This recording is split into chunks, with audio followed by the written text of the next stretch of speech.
If you like this video, please hit the red subscribe button now. Far beyond the bustling shores of Florida, where the land gives way to an endless expanse of turquoise sea, lies a secret. It is a place so remote, so seemingly untouched by the relentless march of time, that it feels like a glimpse into another world. This is Dry Tortugas National Park, a scattered collection of 7 small keys adrift in the vast Gulf of Mexico. Here the sky is immense, the water impossibly clear, and the silence is broken only by the gentle lapping of waves and the calls of seabirds. It is a destination that does not reveal itself easily, demanding a true sense of adventure from those who wish to witness its splendors. The very name, Dry Tortugas, whispers of its history and its essence. Spanish explorer Ponce de Leon named them Las Tortugas in 1513 for the great sea turtles he found nesting on their shores. This isolation has been its greatest protector, preserving a delicate ecosystem that has vanished from more accessible coastlines. The park is more than just a cluster of sandy islands, it is a complex and vibrant tapestry of life. It encompasses 100 square miles of open water teeming with vibrant coral reefs and a staggering diversity of marine creatures. This is a place of profound contrasts. The stark, sun-bleached sands of the Keys stand in dramatic opposition to the riot of color and movement that thrives just beneath the water's surface. Visiting Dry Tortugas is not merely a trip, it is an immersion. It is an opportunity to disconnect from the familiar and reconnect with something far more ancient and fundamental. It is a reminder that there are still corners of our planet that remain wild, untamed, and breathtakingly beautiful. The journey itself is part of the experience, a gradual shedding of the ordinary as you travel further from the mainland. With each passing mile, the world simplifies, leaving only the profound beauty of the natural world, a hidden jewel awaiting discovery. Reaching this remote archipelago is an adventure in its own right, a pilgrimage that underscores its profound isolation from the mainland. There are no roads, no bridges, no causeways that connect Dry Tortugas to the rest of Florida. The only way to set foot on these distant shores is to travel across the sea or through the air. Most visitors embark on a high-speed catamaran that departs from Key West. This journey spans nearly 70 miles of open water and takes over 2 hours. The voyage is a prelude to the park's natural wonders. Stand on the deck and watch the water transform from murky green to deep sapphire blue to unbelievable turquoise. Often, pods of dolphins appear, gracefully leaping through the boat's wake as if to guide it on its way. Flying fish skitter across the surface, their silvery bodies glinting in the sunlight. The trip prepares you for the wildness ahead, a world ruled by tides and the sun's movement. For a dramatic arrival, choose the Seaplane. It gives a perspective impossible from the water. From above, the Gulf's vastness becomes palpable. The plane flies low over the water, revealing the intricate patterns of the shallow flats, the dark patches of deeper channels, and the ghostly shapes of shipwrecks resting on the seabed. The approach to Garden Key is spectacular. From the air, the colossal form of Fort Jefferson materializes on the horizon, its perfect hexagonal shape a startling geometric anomaly in the midst of nature's fluid forms. The seaplane journey is short but profoundly impactful. The landing is gentle, the plane floats kissing the placid water of the lagoon.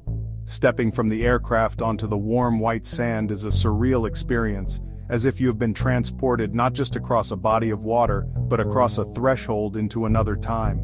Whether by sea or by air, the journey to Dry Tortugas is part of its magic, a deliberate, rewarding effort to reach one of America's most inaccessible and precious natural treasures. Dominating the landscape of Garden Key is the astonishing structure of Fort Jefferson. Close aerial reveals a colossal hexagonal fortress, the largest brick masonry structure in the Americas, composed of over 16 million bricks. Its very existence in such a remote location is a testament to incredible ambition and to immense human effort. Construction began in 1846, envisioned as a massive naval station protecting the Gulf's shipping lanes, the 19th century maritime superhighway. Building it so far from supplies was a logistical nightmare.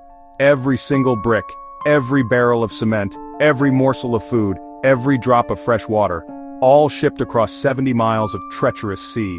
The workforce shifted constantly. Soldiers, engineers, civilian mechanics, enslaved African Americans, all toiling under the relentless tropical sun. The fort was never fully completed, nor truly armed to its intended capacity. The invention of the rifled cannon rendered thick brick walls vulnerable. The fortress became obsolete before it could fulfill its purpose. Despite that, it found a darker role during and after the Civil War. Its extreme isolation made it an ideal federal prison. Its most famous inmate, Dr. Samuel Mudd, the physician who set John Wilkes Booth's broken leg. Mudd and other conspirators were imprisoned here, their stories etched into the very walls. Visitors today can walk the same cell blocks, look out from the same gun casemates, and imagine the profound loneliness and despair of captivity, surrounded by sharks and endless sea. Walking the vast parade grounds or atop the fort's upper tier, a silent, powerful history lesson. The weathered bricks tell stories of ambition, hardship, conflict, solitude. Empty arches of the casemates, originally designed to hold powerful cannons, now frame serene views of turquoise water and coral reefs. The structure stands as a silent sentinel, a magnificent ruin slowly reclaimed by nature, a place where human history and natural history collide. A massive, man-made monument yielding to the gentle, persistent forces of wind, water, and time, creating a scene of haunting, unforgettable beauty. If you like this video, please hit the red subscribe button now. While the fort commands the land, the true treasure of Dry Tortugas lies just beneath the surface of its mesmerizingly clear waters. The park protects some of the most vibrant and least disturbed coral reef ecosystems in the entire Florida Keys. These reefs are the bustling cities of the sea, intricate structures built over thousands of years by tiny coral polyps. They create a complex, three-dimensional habitat that supports an astonishing diversity of life. To dip your face beneath the water here is to enter a world of dazzling color and constant motion. Sunlight filters through the water, illuminating gardens of sea fans, brain corals, staghorn corals, all swaying gently with the current. The clarity of the water is simply extraordinary, with visibility often exceeding 100 feet. This allows for unparalleled snorkeling and diving experiences right from the beach. One can simply walk into the calm, shallow water surrounding the fort's moat wall and be immediately greeted by a kaleidoscope of marine life. Schools of sergeant majors with their distinct black and yellow stripes dart through the old pilings. Rainbow-hued parrotfish nibble on algae, their beaks making audible crunching sounds. Graceful angelfish, shy butterfly fish navigate the coral formations. Barracuda, tarpon patrol the deeper edges of the reef, their sleek bodies moving with predatory grace. These coral reefs are critically important, not just for their beauty, but for the health of the entire ocean ecosystem. They act as vital nurseries for countless species of fish and invertebrates, providing food and shelter for their vulnerable young. Many of the fish that sustain commercial and recreational fisheries throughout the Gulf of Mexico begin their lives here, in the protected sanctuary of the park. The reefs also serve as a natural barrier, protecting the small islands from erosion by absorbing the powerful energy of storm waves. They are a fragile, living bastion, a front line in the defense of coastal habitats and a barometer for the health of our oceans. For visitors, experiencing this underwater world is an unforgettable privilege. The park's remote location has shielded these reefs from pollution, overfishing, and coastal development. Snorkeling in Dry Tortugas feels like looking through a window into the past, seeing what the reefs of the Florida Keys might have looked like a century ago. It is a profoundly humbling experience to float weightlessly above this teeming metropolis of life, to witness the intricate relationships between thousands of organisms, and to understand that this delicate, beautiful world exists because it has been left alone. Dry Tortugas is more than a park, it is a sanctuary. Its isolation has made it a crucial haven for wildlife, particularly for species that are vulnerable and require undisturbed habitats to thrive. The park's name, Las Tortugas, is a direct tribute to the green sea turtles and loggerhead sea turtles that have been nesting on these pristine beaches for millennia. Each year, these ancient mariners return to the very sands where they were hatched, laboriously crawling ashore under the cover of darkness to lay their eggs.